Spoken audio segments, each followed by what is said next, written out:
Stand by to launch FanStream Sports. 3, 2, 1. Let's start. Hello, sports fans. Welcome to FanStream Sports. Nothing but pure sports. This is the JP Show. JP, it is so good to hear you back on the air. Stand by. Now, here's JP. All right, welcome into a Thursday and Friday edition of this Thanksgiving week on the JP Peterson Show. We thank you so much for joining us. Today we're going to do the state of the franchises, our professional franchises here in Tampa Bay. Is it still Tampa Bay?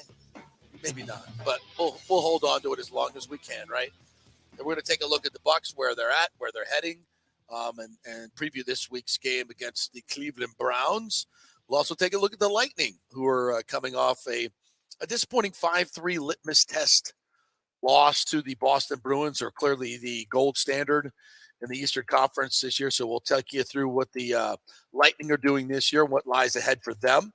We'll also look at the Rays this offseason. What are going to be their priorities? What is realistic to expect from them? And we'll take a shot at kind of predicting what's going on with the stadium situation, and we'll update you on that as well. And then we'll have a little Thanksgiving fun. So that's the rundown for today's show. So if you're a Tampa Bay fan, just sit back, relax. Maybe you're out doing a little shopping, doing whatever you got to do on your way to grandma's house for an apple pie and a big old turkey dinner. Sit back, relax, and we'll talk about your favorite teams here for the next hour or so on the JP Peterson Show. As I welcome in my co-host and contributor to Outsider.com, Nick Geddes. Happy Thanksgiving to you and your family. Yes, to you and yours as well. I know that you're gearing up for your lasagna. Yeah, doing baby. doing things a little different. Sauce goes on. Sauce goes on tonight, so cooks overnight. Then the kids show up to make the meatballs in the morning. You got to do the meatballs because you got to throw all the veal in, the pork, the ground beef with all the special seasonings, the Italian breadcrumbs. Got to use Alessi breadcrumbs. I could go on and on.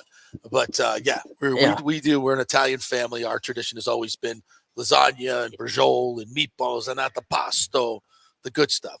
And I got to assume this has got to be one of Tally's favorite weekends as well, because I'm sure she's like a merchant. She's a floor merchant at this time of the year. I can't move in the kitchen because she's just sitting there waiting for me.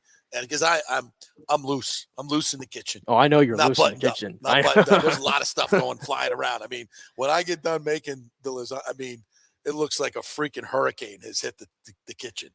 And but that's how you got to do it. You got to constantly tasting the ricotta mixture that we make is like, it's like candy. Can you say that again real quick? Because for the non-Italians out there, I deal with this all the time because I'm also Italian and come from a thick Italian family. And it's like you said, it's ricotta. Ricotta. And everybody's like, no, it's ricotta. And I'm like, you don't understand. Okay, that's honestly just for Casey. Bologna. Thank you. That's honestly just for Casey because I'm tired of her telling me it's ricotta. No, it's not. Yeah, it's ricotta and it's mozzarella. Mozzarella. Ricotta. Yes, yeah. You say braciole, not bragioli. It's braciole. And it's not capicola, it's gabagool. Gabagool. That's how you say that. So shout out to Roxy. May she rest in peace. Martini in one hand, cooking ladle in the other. That's the way. That's the way we do. Here's one to you, Roxy. You taught me well. So that's our Thanksgiving tradition. We'll talk a little bit more about that later on. But you're not here for that, right? You want to hear about Buccaneer football. And how about a shout out to Rondé Barber, named again as a semifinalist for the Pro Football Hall of Fame. Everybody's saying. Ira Kaufman, who's in the room, Sal Palantonio, we've had him on. These are two voters. We had them both on a couple of weeks ago, and they're pretty much in agreement that this is Rondé's year. It's kind of lining up that way, and this is going to be Rondé's year, and well, it should be. It's about time. It's past time for him to begin. I think the election of Leroy Butler, who I love and covered since he was in high school, his numbers just don't stack up with Rondé's. They just don't. And now you can see if Rondé, I know Leroy was a Super Bowl champion and more of a safety, and I guess the whole thing has always been he was a nickel corner. He was not a nickel corner. He was a starting corner that also played nickel and also played everything else. The most versatile defensive back, I think, in the history of the game. Numbers off the charts to prove it. Sacks, interceptions, non-offensive touchdowns. I mean, one of the greatest playmakers. Why don't you just say that? He is one of the greatest playmakers in the history of NFL defenses. When you look at the amount of touchdowns that he scored, the interceptions, the sacks, the game-changing plays. I don't want to turn this into a Rondé for Hall of Fame show, but my God, there's nobody really close. Yeah, and I'll just quickly point out like the whole class here. I won't go down the whole list of names, but of the new names in, Joe Thomas to me is a first ballot Hall of Famer. Yep. I would say Darrelle Revis more than likely is a first ballot Hall of Famer. I got to roll my eyes. I'm sorry. Revis Island's completely overrated. Maybe it's because of his waste of a year here in Tampa Bay, but completely overrated. Okay, interesting. But outside of those names, I mean, it's just kind of the leftovers from there that have been on the ballot for a long time, and I think there's not much other competition at that cornerback spot or a safety spot really here in the semifinals. So if it's not this year, then I don't know when it's going to be. Then. Yeah. I would agree with you. So let's hope for Rondé's sake that it's this year.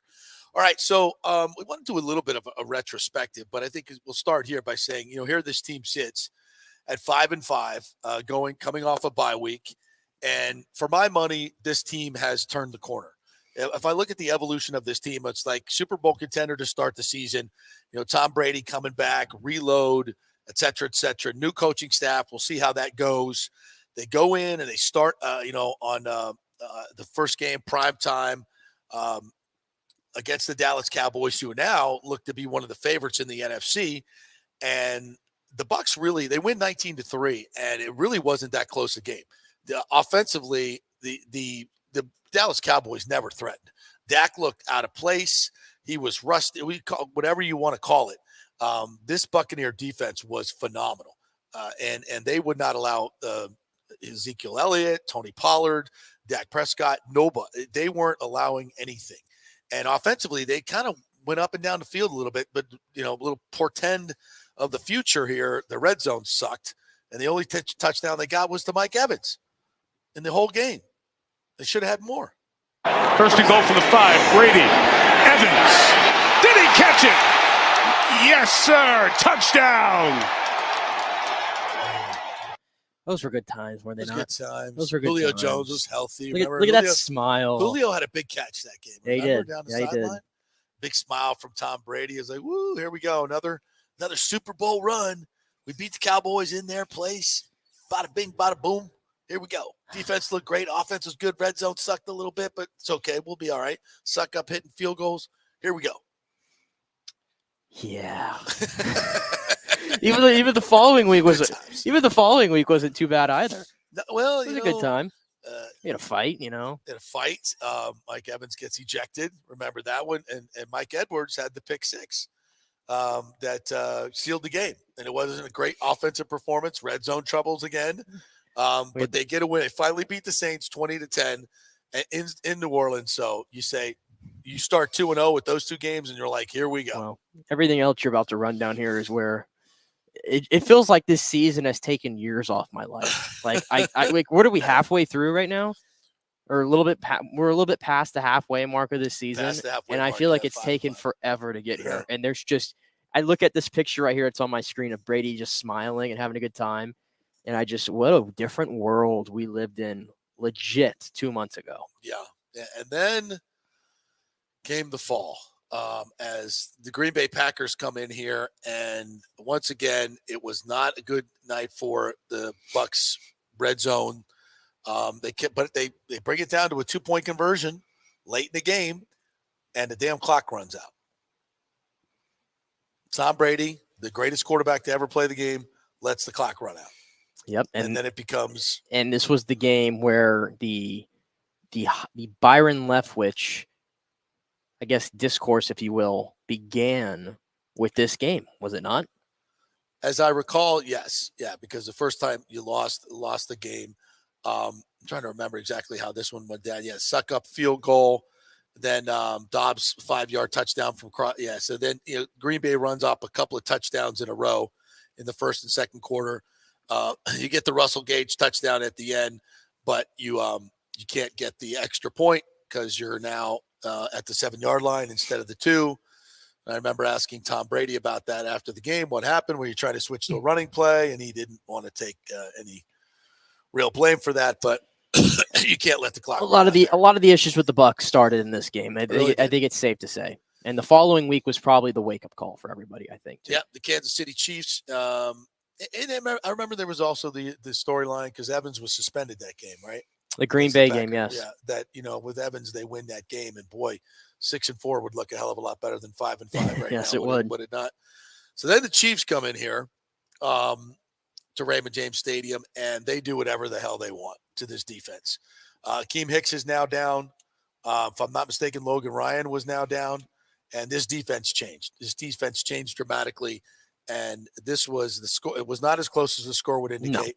No. It was a blowout, and the Bucs were never really in the game. And we started to think, okay, hopefully this is just like, the Chiefs game back in the Super Bowl season. It's a blip on the radar. Yeah, we had the hurricane. We had all that stuff, the excuses, whatever. Yeah, the hurricane. It was another one as well. So, but not a good performance.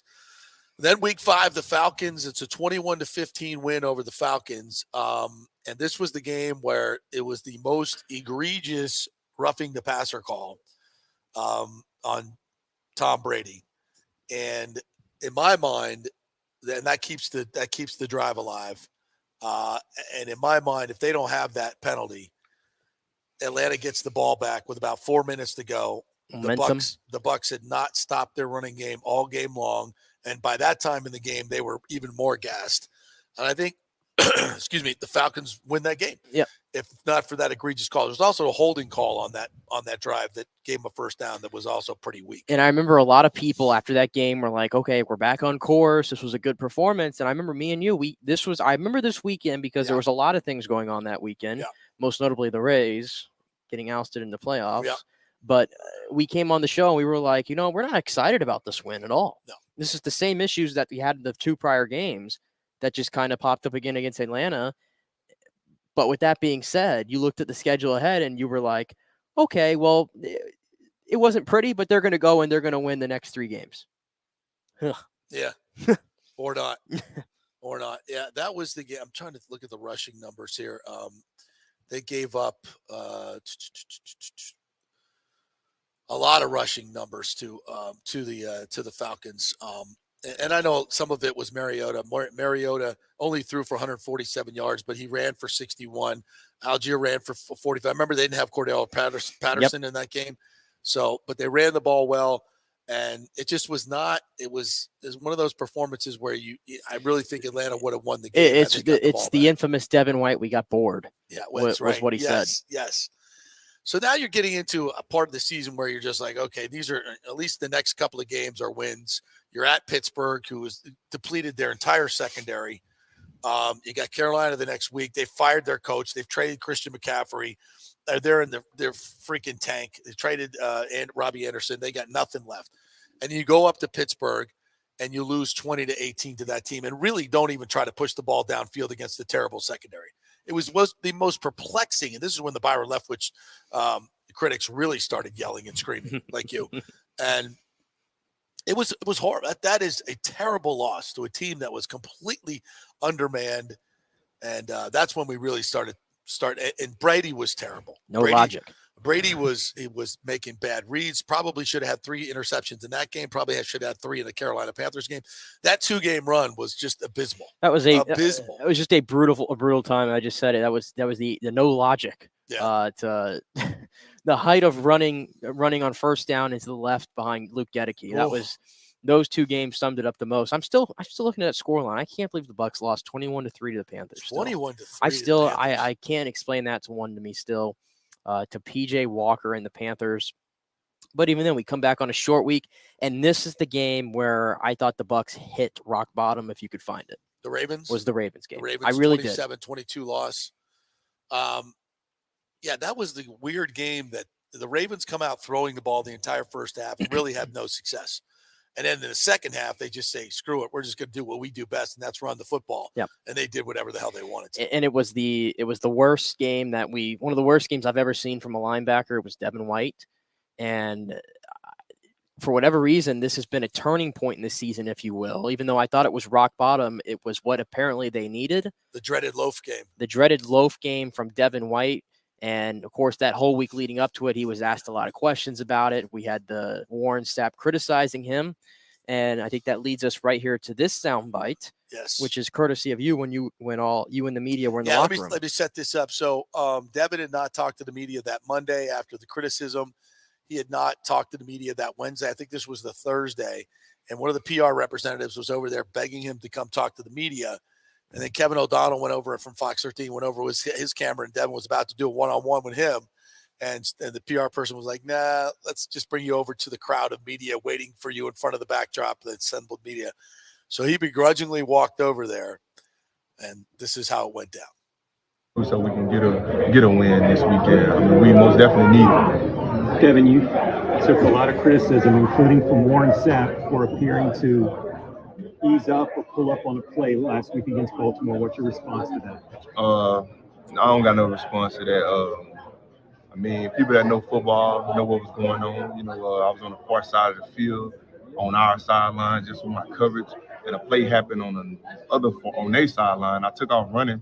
You know, obviously I didn't run the fastest over there, but I mean, my teammates know what's going on, and you know what comes with me with on the field and effort. So I mean, it really ain't no response on that, man. I salute to him.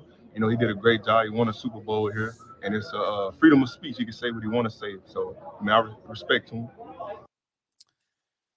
Not exactly the mea culpa that I think a lot of people were looking for. No. And subsequent to that, the next day, when the firestorm of his apology came out, he kind of backtracked and said some things on Twitter, which he probably should have said in that interview. You know, I need to get back to, concentrating on football. That was my bad. I shouldn't have done that. Blah, blah, blah, blah, blah. And that was more mature and captain-like. And it seems to have turned his season around. And maybe the return of Akeem Hicks was a little bit more instrumental in that. And Akeem Hicks, much like Ndamukong Suh, keeps a lot of the offensive linemen off him, because when he's engaged with an offensive lineman, nothing good happens for the Buccaneers. He has a very, very difficult time getting off of blocks, and that's when the Bucs defense is at its worst. And he is the kind of the bell cow. When he is running free and making plays like we saw against the Rams and like we saw against Seattle, his best game, after his father passes away, and his father was incarcerated, had some health issues, had a really painful back. They were transporting him in an ambulance to a hospital. He passed away, and that is under investigation. So some really crazy circumstances there.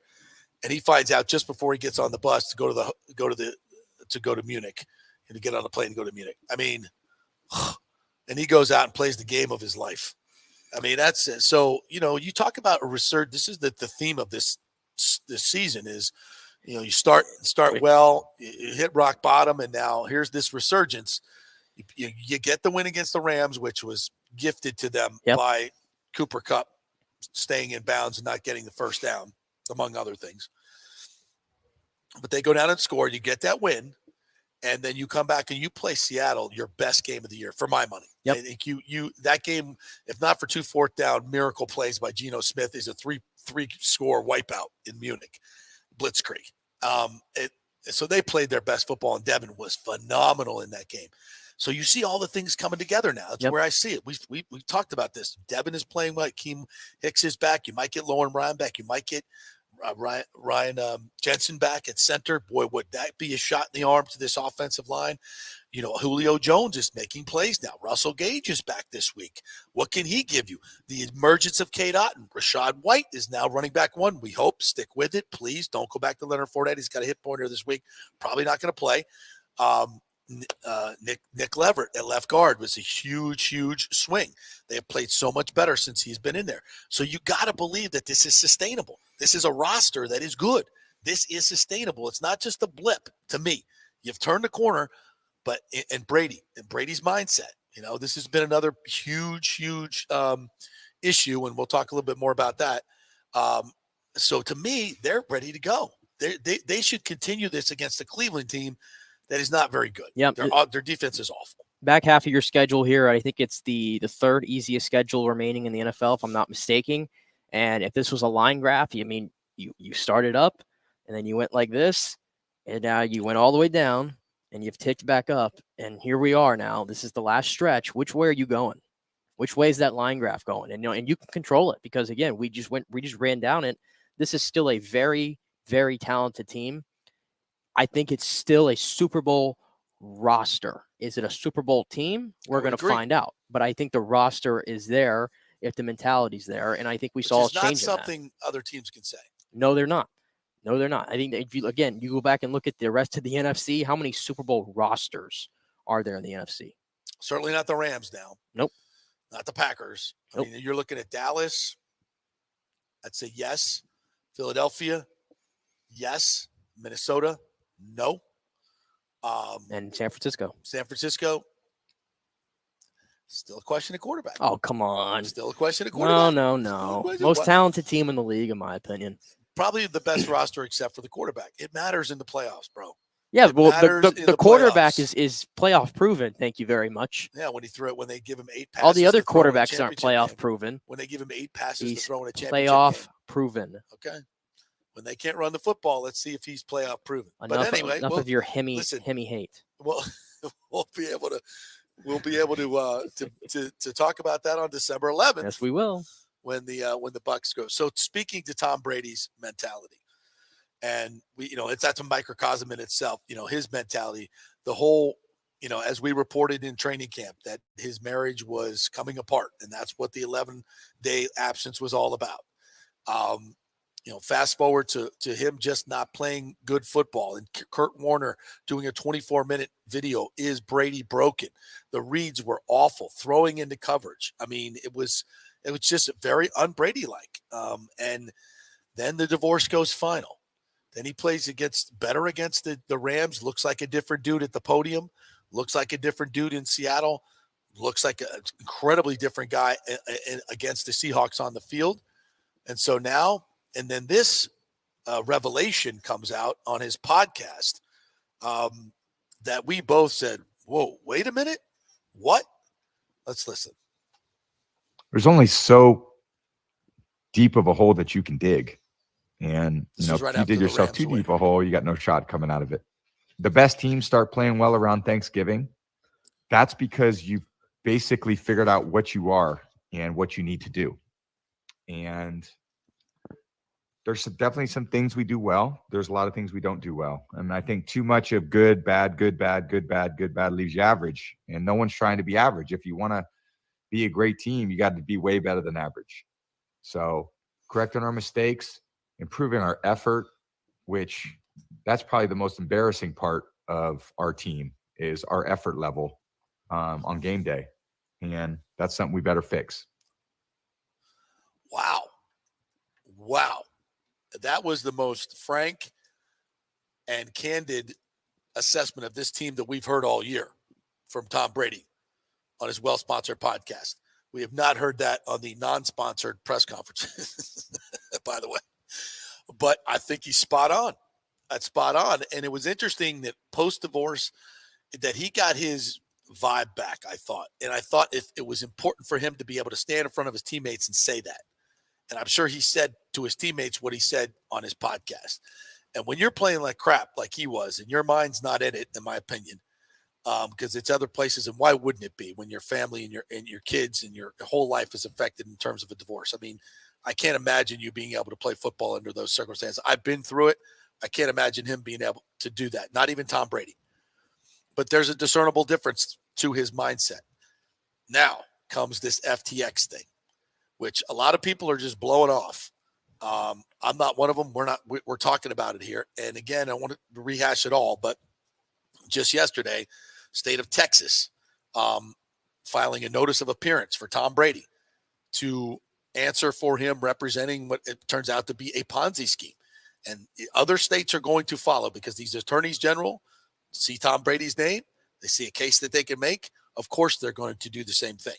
So this is going to be something that is going to get his attention and distract him as going forward. He's never had this before in his professional life. The family stuff, now this FTX thing, which is literally the biggest financial scandal, some are saying in the history of financial scandals, and he's representing this company. And again, he got done dirty by his agents and his representatives that should have done the due diligence on this company, and they did not.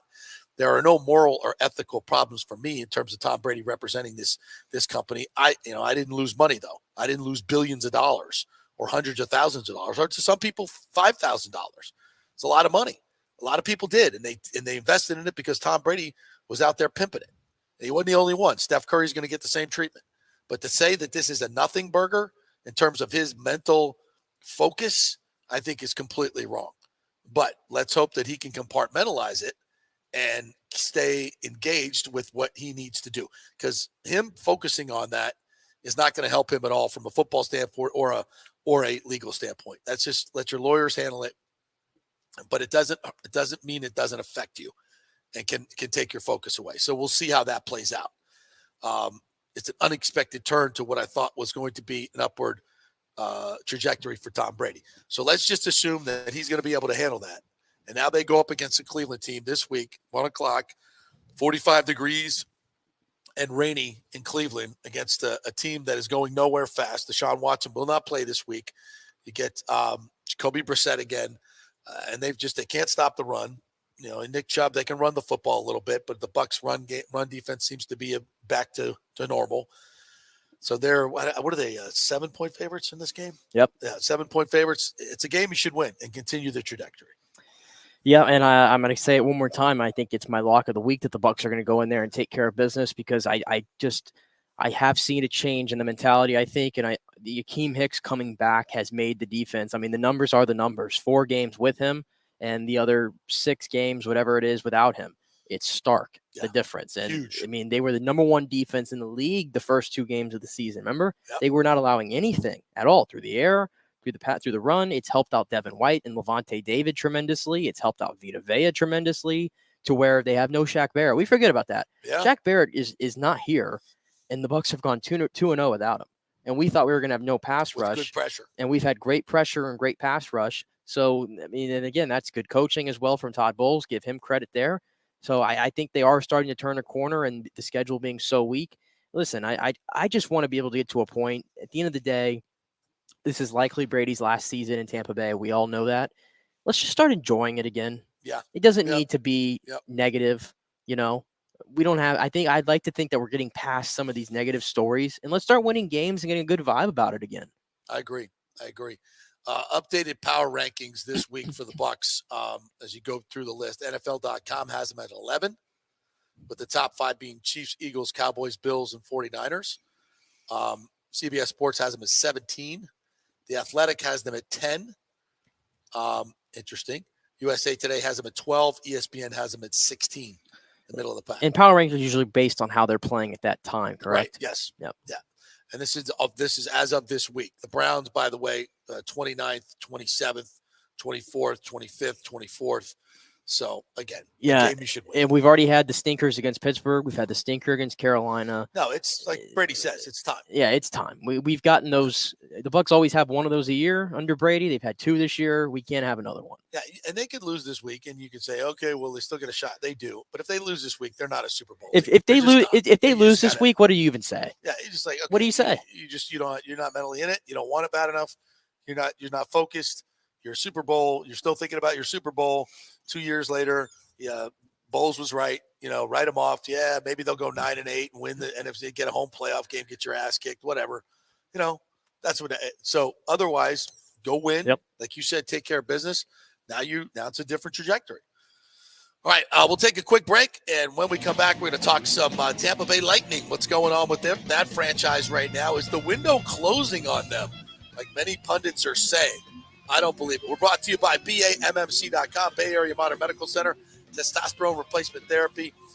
Also, you can get great personalized medicine from those folks over there. If you're looking for a new primary care physician, great idea. And the Jeeves Law Group, JEEVES lawgroup.com. If your car has been totaled in an accident, you don't think you've got a good settlement, you may have a case. Go to JeevesLawGroup.com. Call them. It's a free call. Tell them JP sent you. Back with the Lightning when we come back. Stay with me.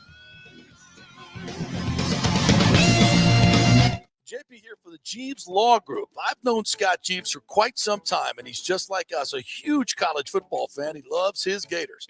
In fact, he sponsors our Gator Report every Thursday at 11 o'clock with Scott Carter from FloridaGators.com. But he's not just another PI attorney. He is a ferocious advocate for his clients. Scott Jeeves is a board-certified civil trial lawyer and a certified circuit court mediator practicing in Tampa Bay for over 30 years. He is an AV preeminent rated civil trial lawyer and certified circuit court mediator. Folks, these designations are not just given out. They're given only to the best trial attorneys. But more than anything, Scott takes these cases personally. I've heard it from his clients.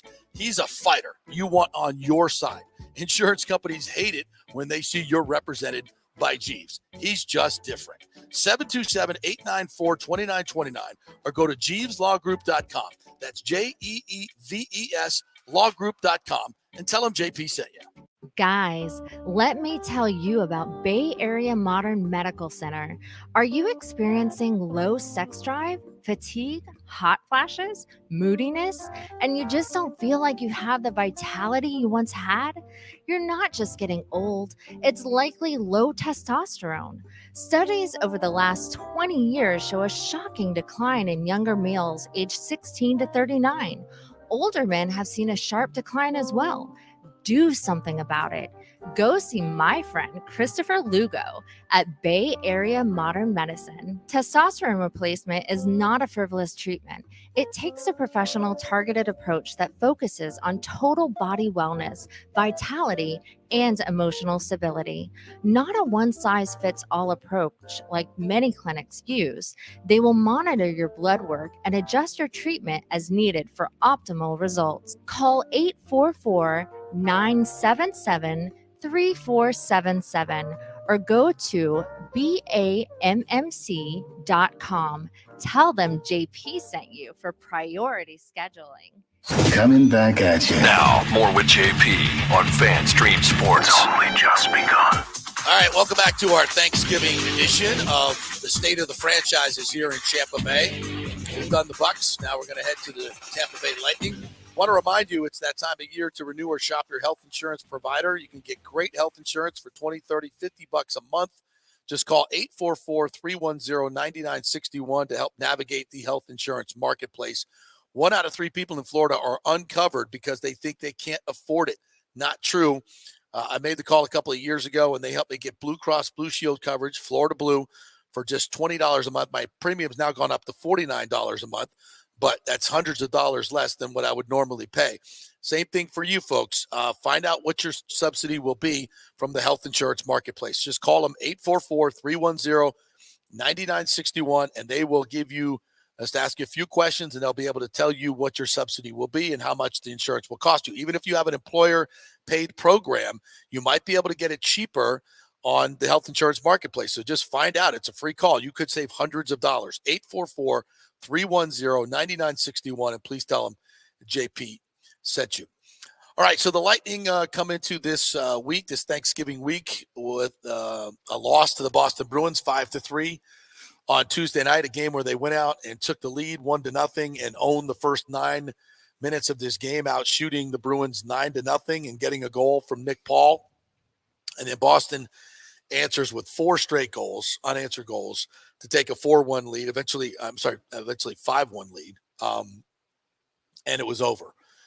Lightning came back, made it respectable 5-3. But if this was a litmus test of how good this Lightning team is, it wasn't a good one.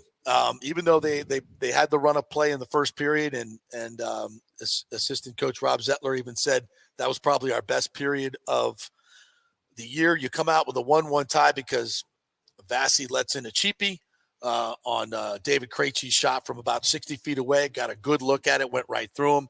Something that doesn't happen to Vasi. You leave a first period where you've dominated 1-1. And clearly that set you up for the fall against a really good Bruins team. Yeah, as Cooper put it, we gave them our best. They were able to manage it. They gave us theirs. We weren't. And that was the game. That clearly was the game. But as we've talked about here, you've got to get better production in net. And I can't believe we're saying that. 19 games in, that we need more production in net from Andre Vasilevsky. But we went over the numbers the other day. Over 3 goals against average for him. And he's pushing under 900 for a save percentage, which is just very un-Vasilevsky-like. Not what you expect. You asked the question, are the Lightning done? No. Not by any stretch of the imagination. I would compare this start to the season to what we saw from the Lightning in 2019-20, if you recall, and that was the first year they won the Cup, the COVID year.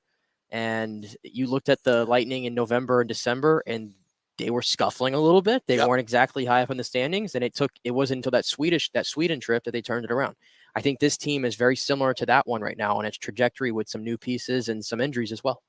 And don't forget, a huge part of their team, Anthony Cirelli, should be coming back here in the next few games.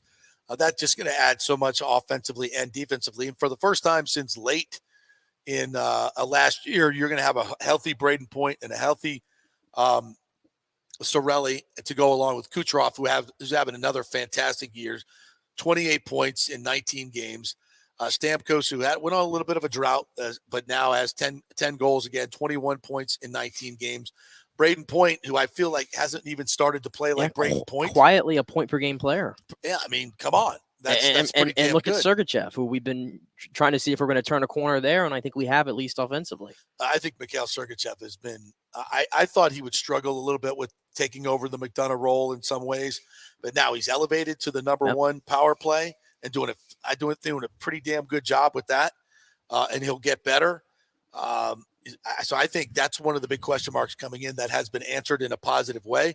Look at Nick Paul with 13 points in 19 games, 8 goals already for Nick Paul, whose career high is 16. I mean, he's playing on the power play, he's playing on the PK, and this is a good young player, a big young player that is, I think, just blossoming in front of our eyes. And again, 6 years, $18 million they got this guy for. Jeez, Pete's, man. They did it again. That's a steal. Killorn, he's getting older, but man, he's been productive. He had his career high season last year, and he's keeping it up still. He's nearing a point per game as well. 15 points in 19 games, and recently had a couple of game winners and game tires. So I like what that line is doing. Brandon Hagel, my goodness, he's got 5 goals and 13 points in 19 games. Playing with that Kucherov line and taking Palat's spot where there was a lot to be expected. I think he's done a hell of a job, and that top line is one of the best in the NHL. Yep, he's definitely taken another step in his game and getting him familiar with his line mates here. Again, another guy that's going to be here for the long haul. But the guy there that comes next, again, is another one on the same vein of Vasilevsky. You have got to get more production out of Victor Hedman. And not even just offensively. When you look at it, 1 goal in 17 games, not producing there. He's no longer running power play 1, but just defensively in his own zone. This is the worst I think Hedman has looked in probably a decade. Yeah. And he's got, I think he has an injury that he's not talking about. Remember, he missed a couple of games. Yeah. Yep. I think he may have some type of wrist or hand injury. We don't know, but he just, there was a point there where he gave up. I don't say he, but the team gave up 3 shorties in 4 games, and he was that kind of on the point on all of those. I'm not saying they're all his fault. One was a flub in their own zone, but there's just something to tick off with him, and it's not age. It can't be age. So I expect Victor Hedman to start playing really well. And honestly, too, asking about, who's going to be the favorite in the East, and we've mentioned it, Boston 17-2. But again, there's only 4 teams in the East right now that are over 500. Yeah. There's 4. Boston, the Lightning are one of them, and then New Jersey, which is just on a torrid streak right now. Yeah, 13 straight wins as of this. And the broadcast. Islanders. That's it. Yeah. That's it in the East right now.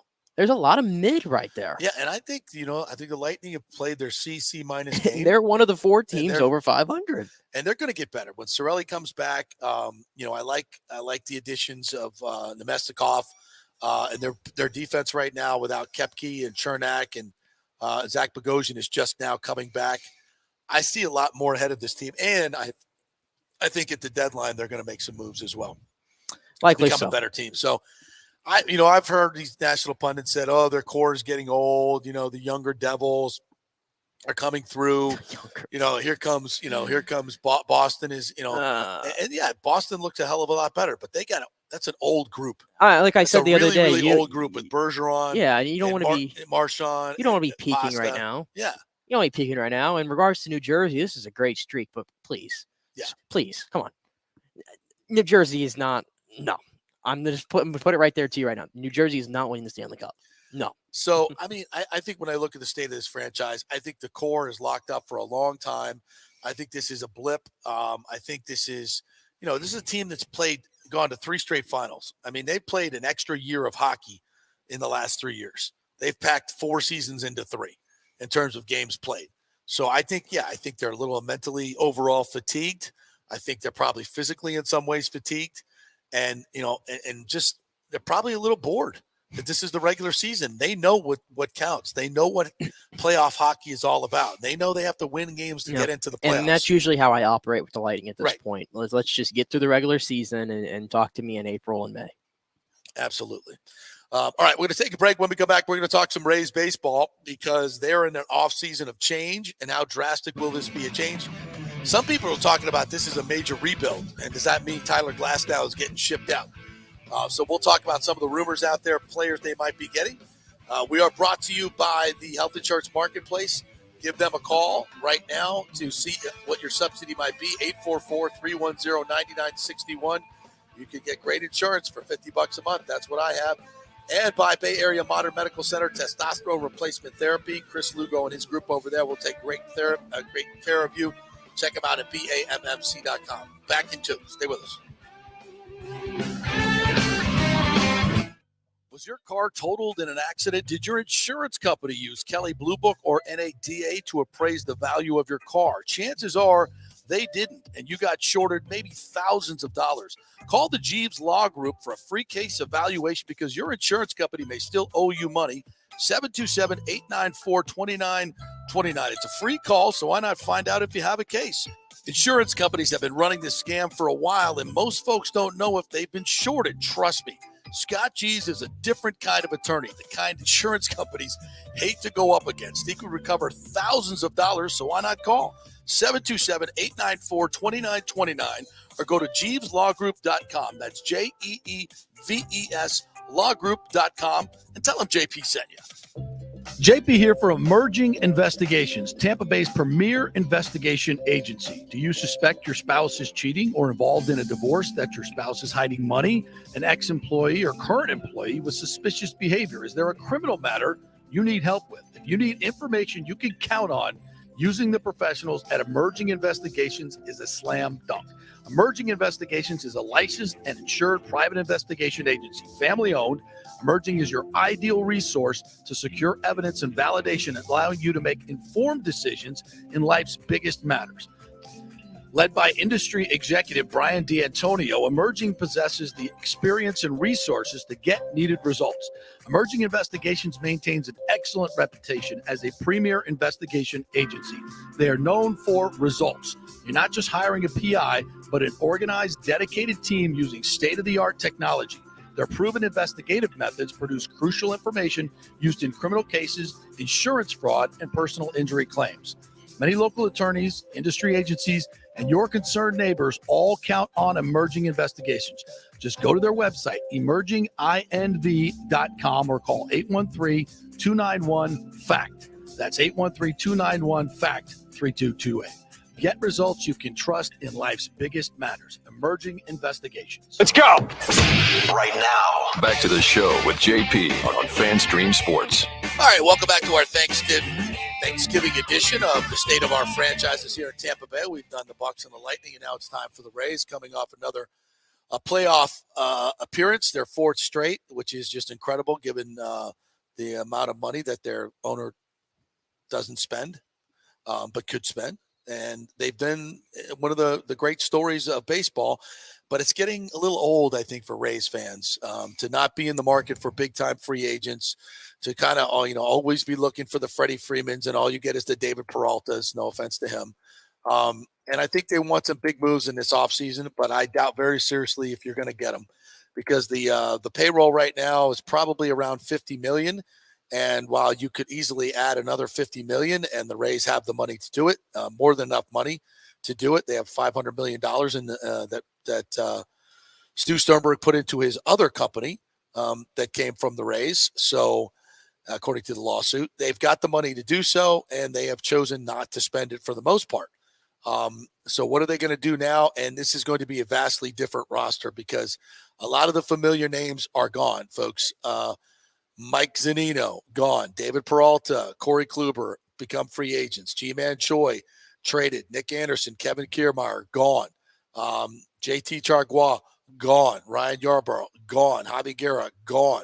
All these older players with some with bigger salaries are gone and replaced by on the 40-man roster a lot of young, very promising young prospects, including Todd Bradley, who may be in their starting rotation this year. But the bottom line is, will the Rays be able to go out and get some big name sluggers, particularly some left-handed bats that can pop, which is what they need drastically. They scored 200 less runs this year than they did the year before, still made the playoffs, but they've got to address their offense. Will Randy Arozarena be around? Even though he's one of their better players and more offensive players, his scuffle with Yandy Diaz late in the season led to the Rays going absolutely in the tank. They won, I think, 2 or 3 more games in the regular season after that and got absolutely ushered out of the postseason without merely a blip, scoring 1 run in 2 games. They got to be better. They got to be better offensively. And the only way they're going to do that probably is to trade for a bat, because free agent bats don't want to play in Tampa Bay. Tropicana Field is not a great hitter's park. So what do they do? What do they do? How do they make this team better offensively? Yeah, and there's a lot of names being floated around right now with the Rays, and a couple that I've kind of taken off the list, and mainly Jose Abreu, because I think priority has got to be getting a first baseman in this building. Yes. I'm not on the Brandon Lau. How about Nate Lowe? Be nice, wouldn't it? Oh, yeah. Oh, wait. We gave him away, didn't we? Yeah, it'd be nice. But in regards to adding a first baseman, I think the Jose Abreu has been talked about, but I saw over the weekend that the Padres are kind of zeroing in on him, and you're not winning a bidding war against the Padres, nor is the 26th largest market in America, San Diego? Well, we're the 11th largest market. Shouldn't we have more money than them? It don't work that way. Okay. And Jose Abreu is not going to play in Tampa Bay over San Diego and the team that they have assembled there and the park, and it's not happening. No. So I'm already taking him off the list. Cody Bellinger's name has been floated around, and he's a guy who can play first base, which is interesting. He has not been the same player since his MVP year in 2019. But when you look at his splits, when he's playing first base and not having to play the field and the outfield, he is a much better hitter. It's a much better hitter. Perfect fit for so it seems like a perfect fit, a guy that you could maybe get him on a little bit of a discount at this point in his career. He's not old by any means, but just because he's had 2 or 3 years where he struggled. But then again, I think Toronto's going to be in those sweepstakes. I think the Angels are going to be in there, and that's going to drive the price up. And I don't know if the Rays are interested in getting into a war of sorts with that. They're not. So I think ultimately, if they want to get a first baseman, it's going to have to come through trade. Who that name is, who knows at the moment. And who do they have to trade that's going to bring in anything? Tyler Glasnow. And they've signed him to 2-year deal, $25 million in the second year. I don't think the Rays are ever going to pay a pitcher $25 million in a year, so I think he's set for trade, but I think he could also play with this team this year, and then they could work on a trade in the offseason. I don't think they're going to trade him this year. I don't think so. I think for whatever happened last year, I think the Rays have 2023 on their mind for a while, that this was going to be their best team that they've had, maybe. And a lot of that is going to be dictated on health. But if you can go into a season with McClanahan, a healthy Glasnow, a Rasmussen, a Springs, get a Todd Bradley appearance in there at some point, and then you're probably going to add a veteran, I'm assuming, as well, to round out that rotation like they do every year. You owe it to your team to go after it. I agree. You owe it to your team to go after it. And regardless of what you think about the Rays front office or the way they're run, all the other outside factors, I think that they are going to go after it this year in some capacity. It may not be up to what some fans or what you and I want, right? But in their minds, they're going to go after what they think they can. Yeah, and again, it's going to be tough to get free agents here. So how do they work the trade market? They've got a lot of great prospects that they could use to go get some guys. The problem is, though, how willing are they to trade these prospects now? That's the thing. Not because they love hoarding them. This Rule 5 thing kind of screwed them up a little bit, and they kind of had to get rid of 5 already and leave them exposed to the Rule 5 draft, who could get picked up. So the fact that they've already had to do that now with 5 prospects, do they have as much leeway now to just start trading the ones they have? I don't know. They're going to need to trade prospects. I would, but and they need to get rid of some of them to bring back major league bats that they need drastically. So let's hope that's the focus. That's major league bats and guys that, that may bring some salary too with them. And you got plenty of room to work. You could at least get to $100 million, which means you could double your payroll with some big boppers. And, you may have to trade for them, but you've got the prospects that do it. And let's see if Peter Bendix and Eric Neander can go out there and get those deals done. And as far as the stadium situation goes, folks, there's not a whole lot to report except the fact that, about a month ago, Daryl Shaw, who's the main investor in Ybor City, bought another parcel on the water. It's been, widely known for a long time that Stu covets a waterfront stadium. Is this the public-private partnership that he's been looking for that will finally unlock this mystery? I hope so. I know there have been a lot of conversations behind the scenes with the TSA, just asking them basically how much money would you give us without any rights to the stadium. And of course, the TSA doesn't want to do that. It's not the way it's done. You don't get $350 million in public money and just, go do with whatever the hell you want. They have to have a stake in this. So, Stu Sternberg has to come to the negotiating table with the city or the county of Hillsborough, and just for once in your life, do some honest negotiations and follow through. And that's something he's never done. This has been a cat and mouse game, a shell game for 10 years now. But the deadline is coming. They got to get a deal done by the end of the year. Major League Baseball has been explicit about it. It has to be in Tampa. It has to be properly located in downtown Tampa. So I still believe in my heart of hearts that that's where it's going to be.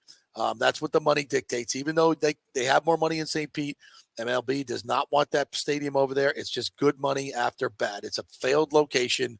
And Manfred said it. It has to be properly located, and that means it's not going to be in St. Petersburg. So get the deal done, Stu. Get some more revenue coming in here.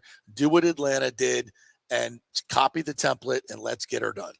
That's my Christmas wish, my Thanksgiving wish. All right, that'll do it for this edition of the JP Peterson Show here on this Thanksgiving. We hope you guys have a wonderful Thanksgiving out there. Be safe. Hope you're not traveling too much and flying because that can be tough. But enjoy the games. You got the Lightning and the Blues coming up on Friday night. That'll be fun. 8 o'clock puck drop there. FSU and Florida, 7:30. You got USF and UCF, 7 o'clock on Saturday night. Lots of big games. Enjoy the weekend. Have a great Thanksgiving, everybody. We'll talk to you Monday.